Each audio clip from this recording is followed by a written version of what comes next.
your marketing is engaging, it's entertaining, it's enjoyable, it's insightful, like you can maintain that relationship and maintain people's attention. And then it's an easy one, two step to lead them to the front door. So when the time is right for them, they'll raise their hand and step forward.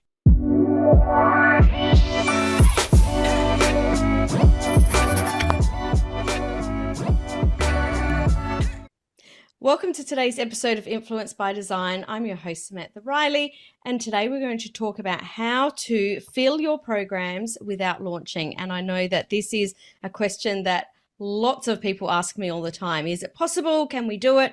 So I've invited Ross O'Loughlin, who is a former engineer turned marketing strategist. He runs Conversion Engineering, which is a company that helps education entrepreneurs sell more programs without relying on the launch model. And he's got a proprietary system called the Open Everyday System, which we're going to dive into today. So welcome to the show, Ross. I'm really, really excited to be diving into this topic with you today.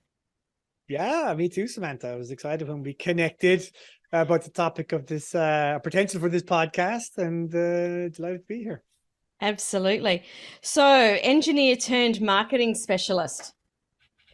Yes. Both very nerdy, I guess, industries or niches. What actually made you do the jump from engineering to marketing? Yeah, a great question. Like, it's interesting. Marketing is such a broad space, and there's room for everything, right? Like, you've got technical marketers, you've got the analytics people, you've got the copywriters, the graphic designers, and we're all kind of doing some level of whatever it is. And yeah, for me, I come from a family of engineers, and I do math. I had the number capability growing up, so my route to engineering was pretty predetermined for me. But when I got there, I was like working for companies like Intel, and it was just not me. Big multinational companies. I always had a creative streak to me that wasn't really forefront, or wasn't obvious to me. It was just like a passion and a thing that I enjoyed, like writing. And I would hang out with the artists and I would draw when I was a teenager, but I never considered like that would be a career, because there's no money in that. Or so you're told when you're growing up. Yeah. But then I discovered marketing through Tim Ferriss, actually reading his book, The 4-Hour Workweek. And he really did an amazing job in that book of just presenting the concept of like, what is marketing and messaging and split testing. And it was really this split testing idea that spoke to me as an engineer, with like running tests and data and statistical significance. I was like, oh wow, you could just test your way to a winning message, is like what really, shone to me. And I was into copy. I was into writing at the time, would write all sorts of articles for websites and magazines and for nerdy topics like video games, granted. So there's a theme of like the nerdy analysis and enjoyment of creativity through all of that. And yeah, when I discovered that you could like merge the analytics and with the writing, with like making money and creativity and like researching and understanding people, it was just, it's like the center of the Venn diagram there. And I was just like, this is fun. Like, it's not just something hello, I could do here we paid. go. Yeah. So that was like the transition. Just a lot of not enjoying the rigid engineering stuck in a spreadsheet all day, but that still does give me some enjoyment. I needed some other things to kind of throw in with the mix. Yeah, love it. So we often hear people saying, if you don't launch, people won't buy. Can we start here? We can. Obviously, the way that I have introduced this episode, we've already, shone a light on, well, you can. What sort of brought you to this type of marketing and not the launch model? Yeah. So when I switched from engineering, I did an engineering style assessment of, okay, what makes marketing work? Like, what makes conversions work? And you can really boil it down to like three things, right? There's the product, like, is it good? Do people want it? Then there's the list, which is the people that you were communicating to. And then there's the copy, like the words and the messages that you use to send to the list about the product. And like, copy was like the thing that really spoke to me, I was like, oh my God, I could use my words to like make people do things. Like I think when people discover that initially, it's like, it's almost like black magic, right? Like people will just give you money from reading. And so I went deep down, like when I started freelancing and leaving my engineering career behind, like I started as a freelance copywriter. And when you go into that world, like it's a small, intimate, like world of other people doing this crazy thing that no one talks about in like university, college, education, or anything like that. But there's almost like this mystique to the legendary copywriters in the space that are doing like multi-million-dollar launches. And so that kind of becomes a goal for a lot of copywriters. Like I want to write $1 million launch. I want to be part of $1 million campaign or a multi-million-dollar campaign. And then you're looking at all the celebrities in the space, the celebrity marketers, and who's the copywriter for this person. And like you start getting into that world, which is what I did. And then I was doing launches at every level, like, 5-figure, 6-figure, 7-figure, multi-7-figure, like launches. And it just gets more intense the further up you go, obviously.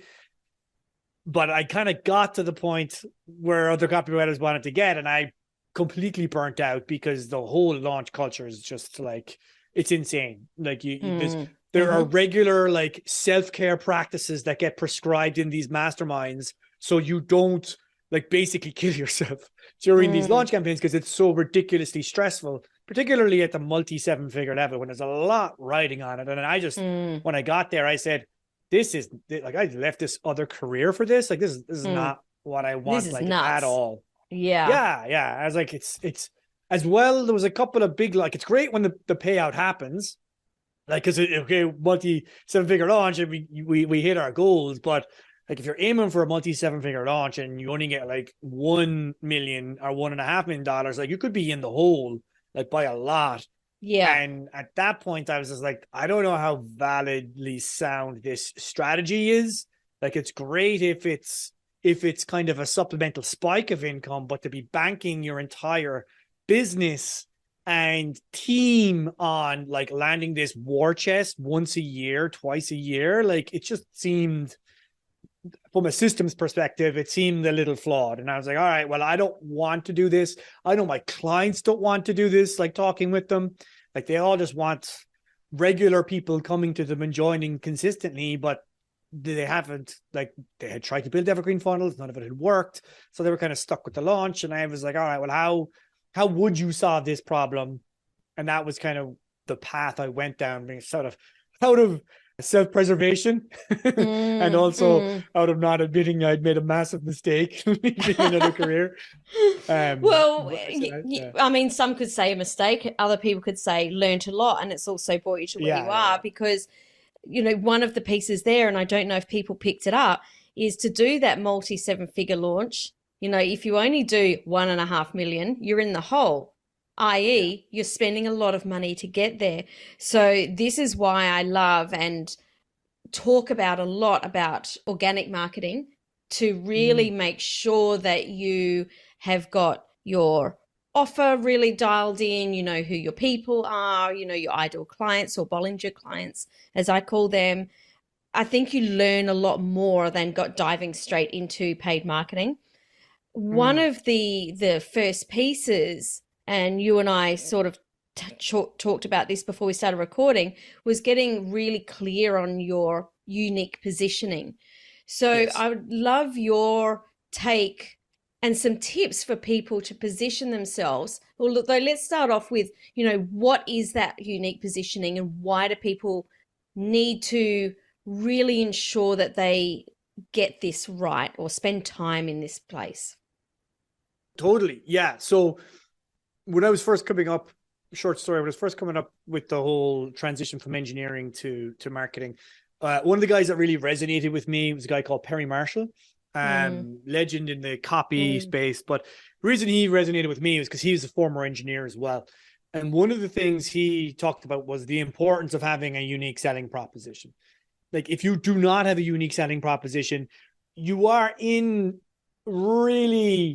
you're on shaky ground, because it's not obvious to people why they should choose you over someone else, right? And if it's not obvious why someone should choose you, you are really exposed in the decision-making process that's going on in the mind of your customer, right? Like, as they say, being different is often better than being better. Because Yeah. if you're different, like, at least it's obvious why you're different and you're a choice. But if you're better, it may be harder to communicate that you're better. Yeah. Right? Well, some people, And how do people, you even tell people you're better and have them believe you, right? exactly. Yeah. And I think that this is a trap that people get caught into, thinking, oh, I need more clients. I'll do another, I'll Mm. get another degree, or, I'll do some more study. And no one else knows that. But positioning, this is how you articulate how different you are. Yes, yes. And Perry said all of that. And if you're to like grade categories of work on an incremental scale from like $10 an hour work to $20 an hour work to $50 an hour work to $100 an hour work to $1,000 hour work, and then $10,000 per hour work. He says working on your positioning and your unique selling proposition, all of that is $10,000 an hour work. Now, like, you're not going to get $10,000. You do an hour of work on it, like, you're not going to get that $10,000 the hour after, or even the month or months after. But for the amount of time you spend on that, like, when you do a good job of it, it's the sort of thing that will have a huge impact on your revenues over the course of a year or two, as those additional sales come in, because you have spent that time on your positioning. So, like, I always say that's my clients, like, this is the $10,000 an hour work that I am always trying to work on. It's hard to always be working on it because there's only like so much you can do before you have to go and test it to the market.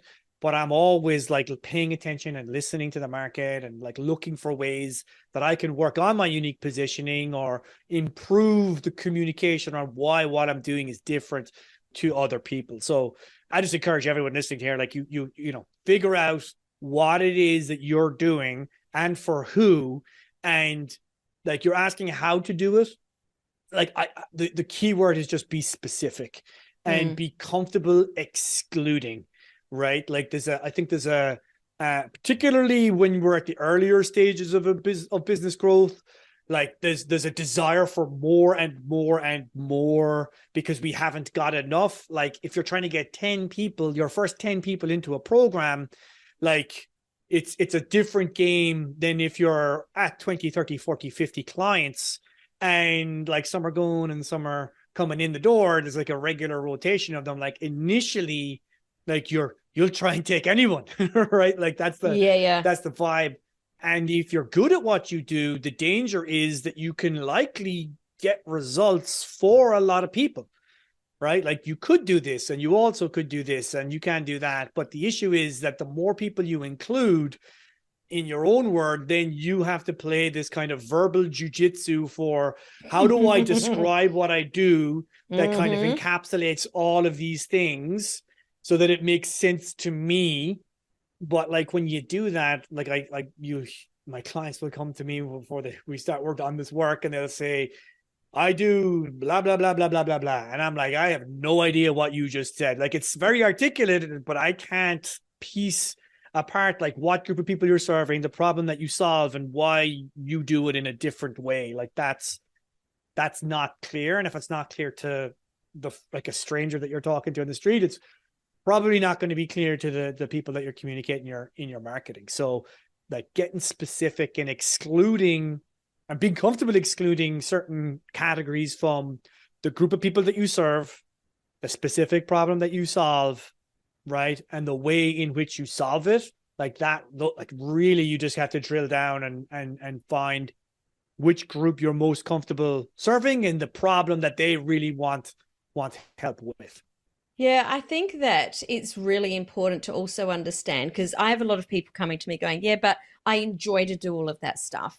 And Yeah. what I also explain is that it's okay to do all that stuff. It's just that you don't talk about it at the front gate, at the front door. And that maybe that you do all that stuff once people come into your world, but you do need to be really articulate right up front. this is who I serve. And you will get different sorts of people coming in anyway. Just because you exclude lots of people doesn't mean that you're not going to get those, extra people coming in. It will happen a little bit. I'd love you to give an example for people, for the person that's listening right now that goes, all right, I kind of get that. Who's someone that you've worked with where they've come to you with this very wishy-washy, I serve everyone and help them with anything kind of message, and how did you dial that in? I'd love you to give an example so people can go, okay, I get it. Yeah. So here's an example. And just to what you said there, like is totally true. Like you by excluding people from a message, it doesn't mean you don't have to work with them. It's just if you're trying to put a message to the market that is going to resonate, like you have to get specific, and the easiest way to do that is exclude. But usually what happens when you do that is it resonates more and you get more people saying yes. And as you said, other people will see that message who aren't exactly the right fit, but the power and the specificity of the message is what's going to get people to come and step forward. So as an example, totally. There's a lady in my one of my clients, and so she's a speaking coach. So she would help folks who want to put together a talk that, like, maybe you're up in front of a crowd, there's an opportunity, and you want to deliver a talk that will get you business. And so she is very talented.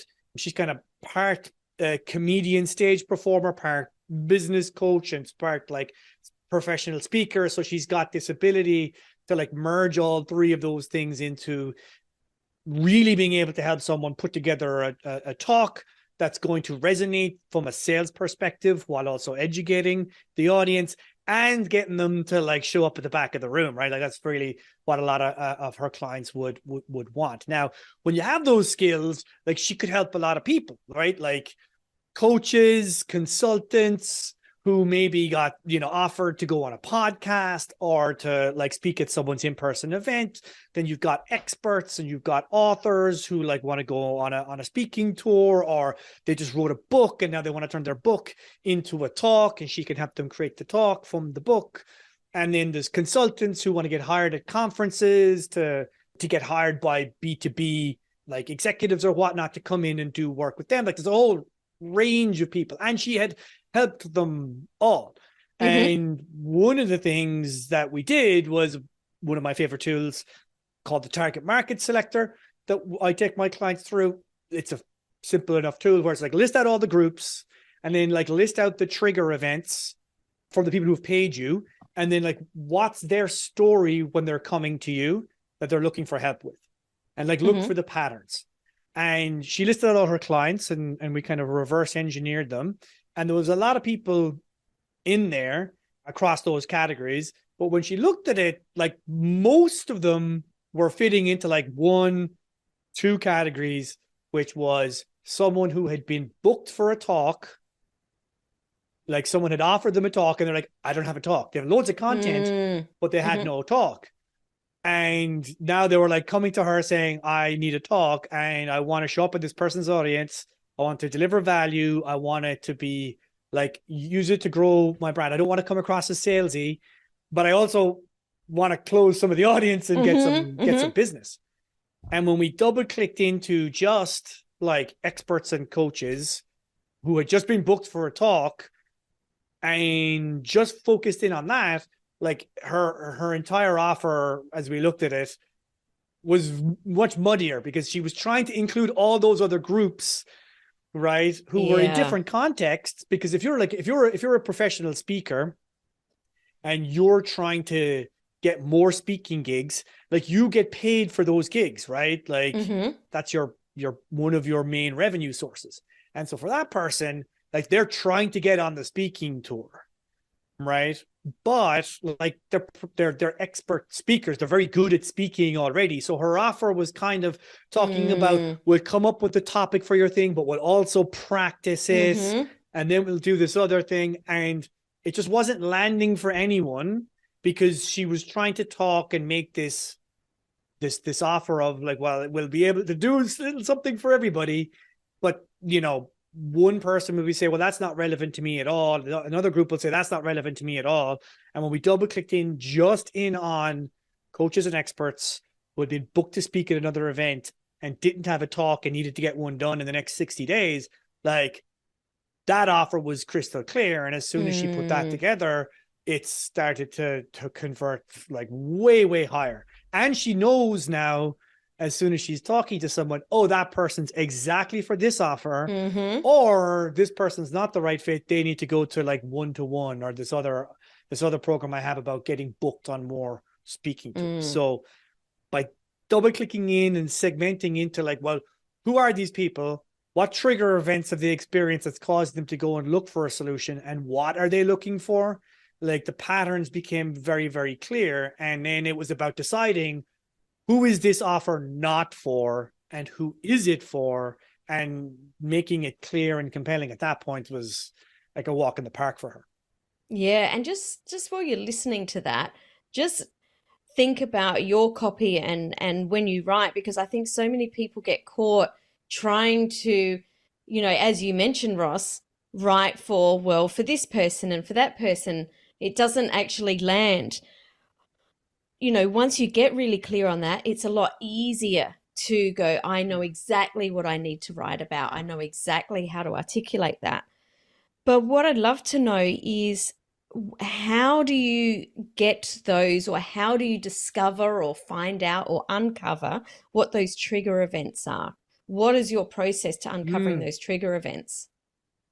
Yeah. So how I tend to think about it is you probably know them already. And so the secret is take a list of 10, 15, 20 clients, right? For most people listening to this podcast, you're probably in a situation where you're still personally interacting with most of your clients, and you probably spoke to them, if not as part of the sales process, probably through the delivery to understand where they're at, what they're looking for, and where they're going. If you haven't, that's fine. You could go talk to them and reverse engineer it. But for the most part, like with a little memory and thinking, you can go back and figure out, well, though that person came to me because they had just done this thing, right? Or like the types of trigger events I'm always looking for are previous effort that failed, and the person then had to go look for an alternative way of doing things. End of a chapter. So I did a thing, it finished, and I had to figure out what was next. A creeping problem that gets to a point of unsustainability / I've got to figure this out, right? It's the boot, the stone in the boot kind of thing. It's like, all right, it was the in there, now runway's it's running got out. exactly, right? The life transition period, like, something happens and there's an awakening. Like there's usually some element to the person wants to do something differently, but there's a cause that happened previously. And if you just with just a little thinking, most of the time you can remember what it was. If you can't, just looking for that in the conversations you're having with people going forward from this point, like just using that as part of your sales conversation is really important, right? Like one of the questions I love to ask on my sales calls is, so why now? Like what's going on in your business that's caused you to look for help now rather than 6 months from now? And usually they'll tell you, well, I'm sick of launching, or I built this evergreen funnel, I was supposed to do all this stuff and it didn't work, or I just had a launch that tanked and I am about to go into the red. Like for me, the patterns are typically fairly straightforward, or someone has hit a plateau and they were expecting to grow on to the next level over the last couple of years. That just didn't happen. And they're like, I don't know what's wrong, but I just know I'm stuck. Like, the market will tell you what they are, but I just always use the template, write out all your clients and then break them down with the structure of group of people who experience a trigger event and are looking for specific outcome. And just make sure as you're deconstructing, like Brian and Mary and Sheila, like, was that a coach? Was it a membership site owner? Was it an online course creator? Was it a therapist? Like, what group were they from? What was the trigger event, as best as you can understand it or remember it? and then what was the specific thing they were looking for. And by breaking individuals down into that like structure, like it becomes very easy to start to see the patterns, right? Like, oh, all the memberships I don't are looking for this. The therapists, they were kind of experiencing this. Like, it's just, it lets you start to group people in a more functional way. Yeah. And when you've got that data, it's so much Mm. easier to understand what to do next. So much easier. Now, we've covered off unique positioning. Let's talk about playing the long game, because that's the opposite of a launch that, mind you, I still think that a launch still has a bit of a long game, but let's not go into that.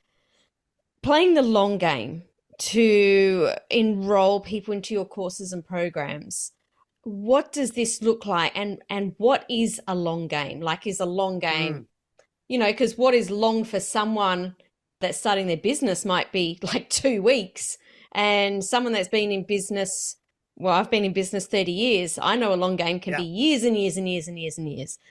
What does it look like in this scenario that we're talking about? Yeah, well, I want to go back to what you said there, because it's quite interesting, right? Like, the launch has a long game. And launches, don't get me wrong, I'm not against launches. I think launches are awesome when strategically used with intention. I think the issue I have with them is that they're constantly prescribed as like the main tool to get people to join, and that if you're not using them, like, there's no other way to get people into your program. But there are a lot of benefits. Like, there's a big awareness, like, everyone kind of measures the success of a launch based on sales. But one of the big, I think, long game elements of a launch is also the awareness. Like, you can get so much eyeballs on a new thing, and get it in the mind of the market to start considering. But the long game, from my perspective, is that you take a launch list, right? Like, usually people are running a launch for 2 to 4 weeks. If you're playing a high level game, it could be a 2, maybe 3-month campaign, right? Depending on how sophisticated your marketing is, and how big of a team you're running, and how many JV partners you're operating with. But for most people on listening to this podcast, I'd imagine it's probably going to be 2 to 4 weeks, right? Like, if you look at the data for when people purchase, like, the number, like the percentage of buyers that will buy over 2 years, right, is about 50% of all leads. So if you've got 1,000 leads into your world, right, like 500 of those folks are going to buy something from someone over the next 2 years, right? Now, if all you're doing is focusing just in on this 7, 14, 30-day window, like, the maximum number of people that could buy during that window is going to be like, what, maybe 2 or 3%. It's a lot smaller. Yeah, it's much smaller. And as soon as you start to realize that there's an upper limit to the number of people that will buy, and it's not based on how many webinars you're running, right? Like, the reality is, people buy when the time is right for them, but they'll only buy if you're only selling and promoting. They'll only buy during that promotion period if that's the only time you're leading them into your business. So I'm a big fan of, like, use the momentum and the energy from a launch. You don't have to close your cart to get people to buy. Like, I've run tests every single way.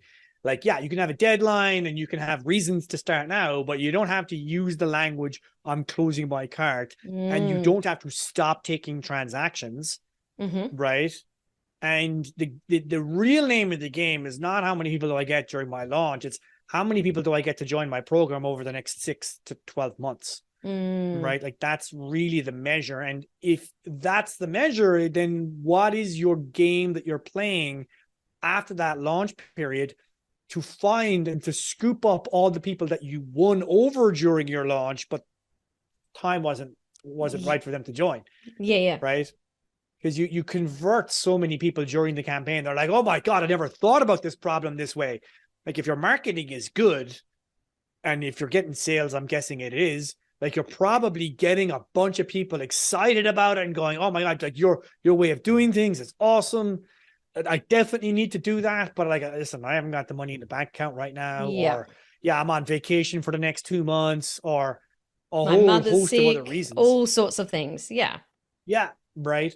But like the difference, there's a key distinction between being sold on an idea and purchasing a product. Those are two very different things. And a launch will get a lot of people sold, but they'll only get so many purchases. So what's the game that you're playing to make sure that you do get those purchases? You continue with that momentum. You continue to build a relationship and your authority with people while offering ways to get started that are not pushy, right? Like that's really one of the long game principles is like, if you're just doing back to back launch after launch after launch, like, and all you're doing is selling and you're putting no deposits in the emotional or trust bank account, like eventually people just tune you out because you're not worth listening to. You become predictable. Yeah. But if your marketing is engaging, it's entertaining, it's enjoyable, it's insightful, like you can maintain that relationship and maintain people's attention. And then it's an easy 1-2 step to lead them to the front door. So when the time is right for them, they'll raise their hand and step forward. Yeah. So, I mean, Gary Vee talks about this with, jab, jab, jab, right hook. Is this the kind of thing that you're talking about here for people that don't buy? Is it just, putting out good content? Is it paid? Is it organic? What does this look like, this nurture sequence?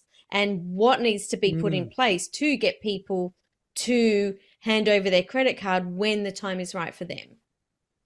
Yeah. So that was a huge question. I understand. Yeah, no, but it's a great question, right? I know exactly what you're aiming at, right? So, the way I think about it is you've got two elements to converting someone, right? The first is nurture, and nurture is a word that gets used a lot. So I want to give the specific definition I have for that.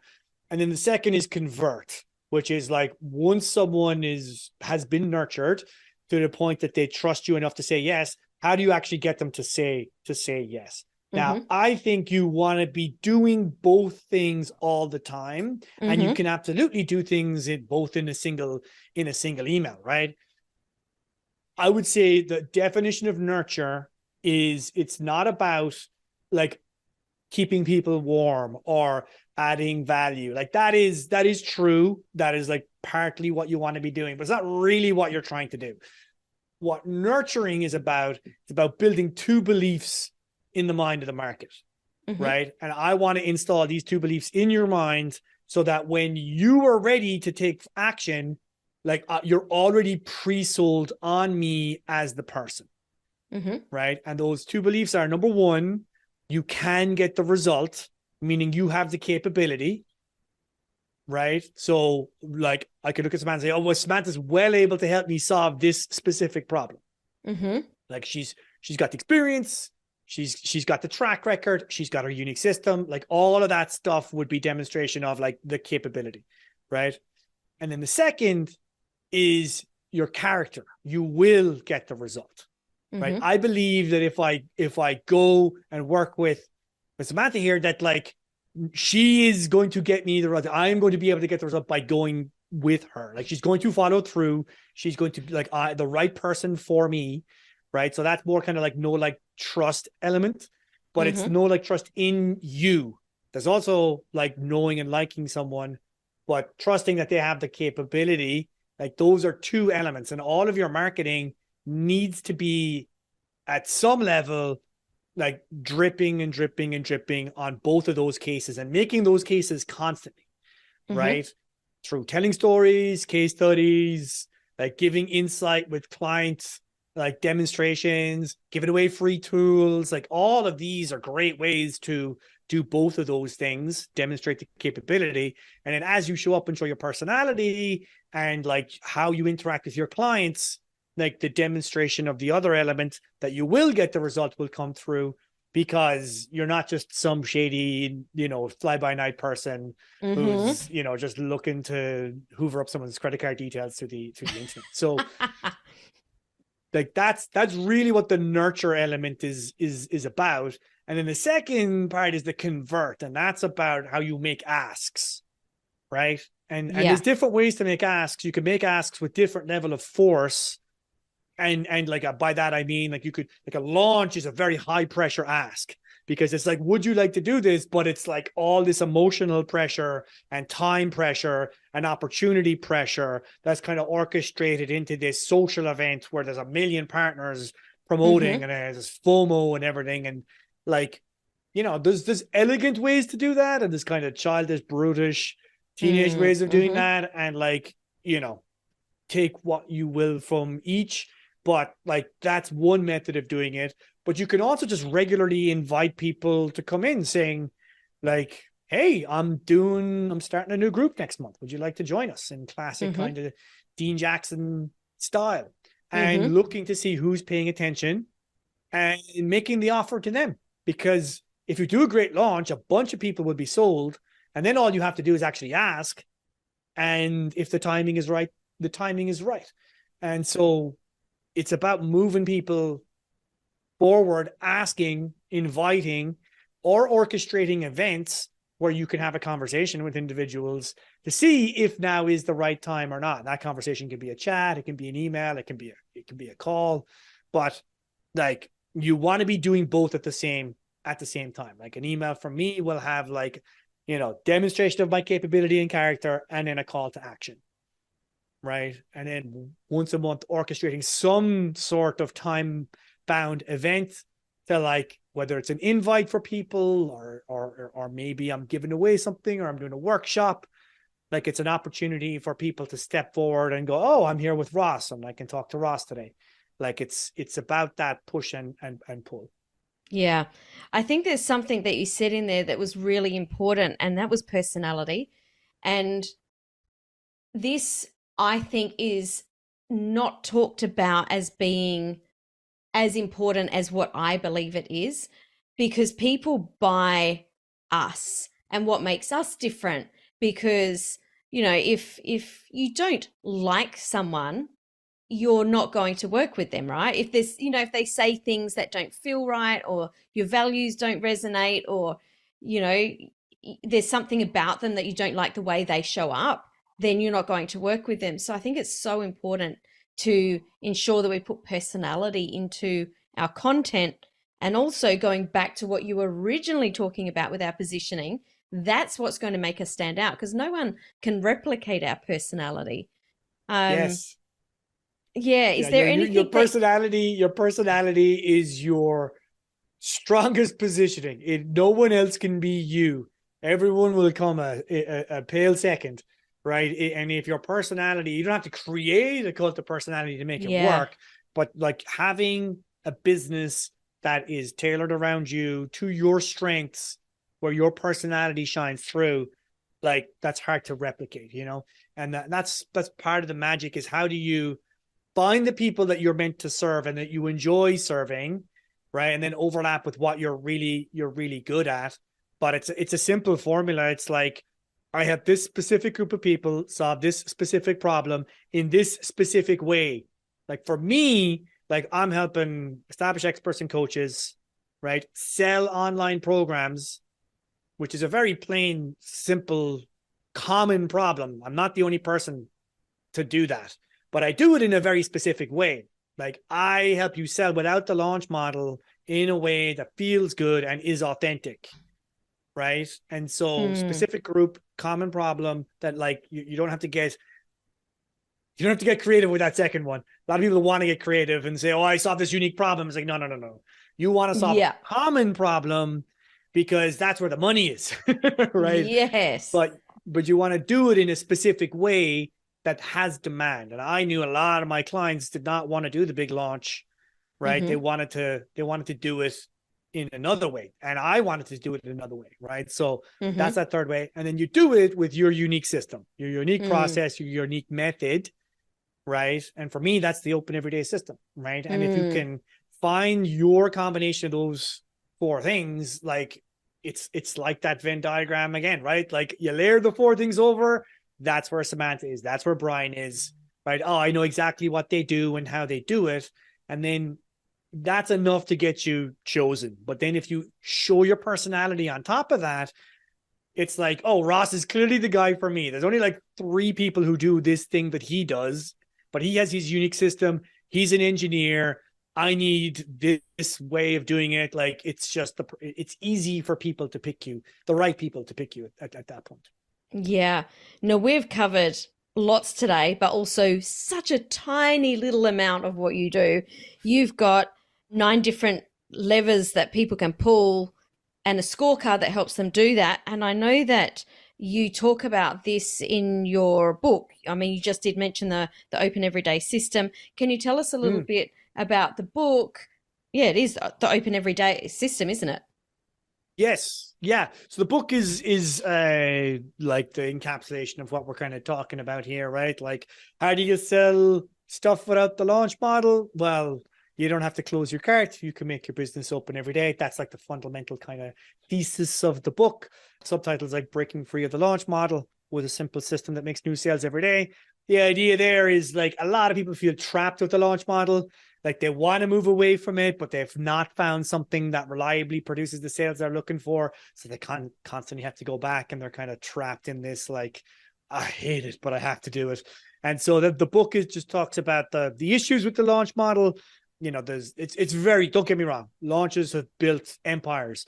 Yeah. And they're great. They work phenomenally well when used appropriately, but like I don't believe they're the best way to run a business. So the book kind of unpacks that, gives some strategies and methods that we talk about for how to get those consistent sales coming in from your new leads. And also, like, the big win for a lot of people is how do you work that existing list of leads that you've already got to convert more of those folks, like we kind of talked about today with the nurturing and with the conversion. Like, what are some of the tactics and strategies you could use to do that consistently and regularly? Yeah. Yeah, love it. And we can get a copy of that or you can go get a copy of that at openeverydaybook.com. We'll pop the links Yes. in the show notes over at influencebydesignpodcast.com. Now, you just mentioned then that you do need to track, what's going on in your business. How important is it to know the numbers, and what numbers do we really need to know? Yeah, that's really, really great question. Answer to the first part, it's really important to know your numbers, but I would say knowing all the numbers is overwhelming. Like, you Yeah. do not really need to know the open rate on every single email. Like, who cares, right? Yeah. Like, you want to use metrics like that to diagnose if something's going wrong in your emails. Great, but like, I can tell you my average open rate, but I don't care about the click-through rate on any specific email. Now, the big numbers you definitely want to know, obviously going to be like, let's assume that you know your monthly revenue and the number of sales and number of clients. If we're just talking about the marketing performance, the only number that matters, I would say, is going to be a return on ad spend or return on lead gen, right? If you're doing paid ads, it'll be return on ad spend. If it's going to be organic, you want to like assess how much time, effort, and resources am I putting into my lead gen activities, and what's the return on those. At the end of the day, the only number that really matters is return on ad spend. Like, conversion rates, all that stuff is meaningless if you're not getting money back from the money that you're putting into the machine. Now, the big thing I would qualify for people to understand that, though, is there is an over fascination, and I think it's a negative one, on how much money am I getting back in the first 30 days, right? That is something that you want to be mindful of, but don't overemphasize that if that's not like if it's not 100% return, that you're failing. Like, the biggest direct response companies in the world are happy if they see 30, 50% money coming back in the first 30 days, because they know if that's the case, they're really onto a winner, because they have this long game in place and they know when they're going to break even. They know the lifetime value of their customer, and they know how long it's going to take for that money to come back. So I'm a big fan with my clients of understanding you get 1,000 leads in this month, or 100 leads, whatever your number is.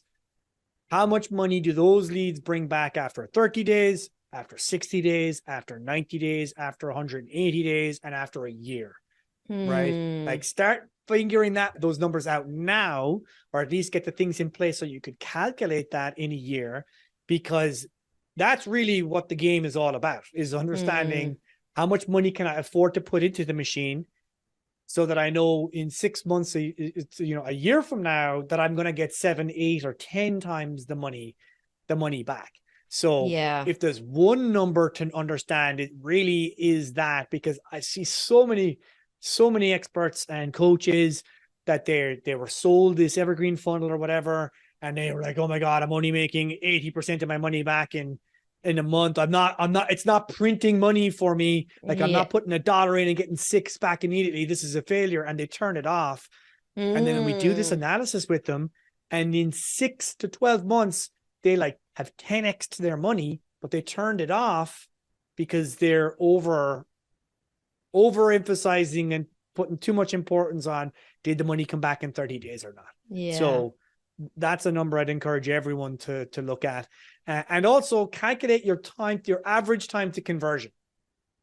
Like, if you take a full list of your customers, right, as close as possible, you're not going to have 100% accuracy on this, but look at the date that they purchased their first thing from you, and then find for each of those individuals, when did they enter your database? Like, as a lead, as a contact, like whatever, find the furthest date back you can get and calculate the time difference between those two. And then look at the average for all of your clients. Like, on average, how long does it take a client of yours or customer or student or whatever it is to like be in your orbit before they come in to land? Because there's a lot of internet marketing advice out there that it's like, if you're not converting in 14 to 30 days, like, get them off your list. They're a waste of time. And like, Ouch. all the data I see is like, yeah. None of that is true. So Yep. those would be two numbers I'd encourage everyone to look at.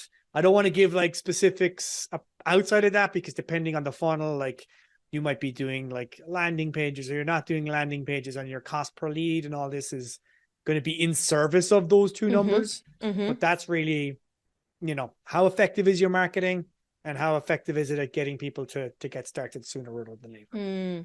I love the way that you explained that. And it reminded me of that little meme that I'm sure we've all seen, of the little man that's underground mining and is, picking away. And you can see that the diamonds are there, but he's like, Yeah. no, stop it. We don't know. And, we always talk about that. And if we don't know how far away they be, you could just be picking away forever, or you could be walking away from the diamonds. So it's really important to know kind of where that sits. So I really love the way that you explain that.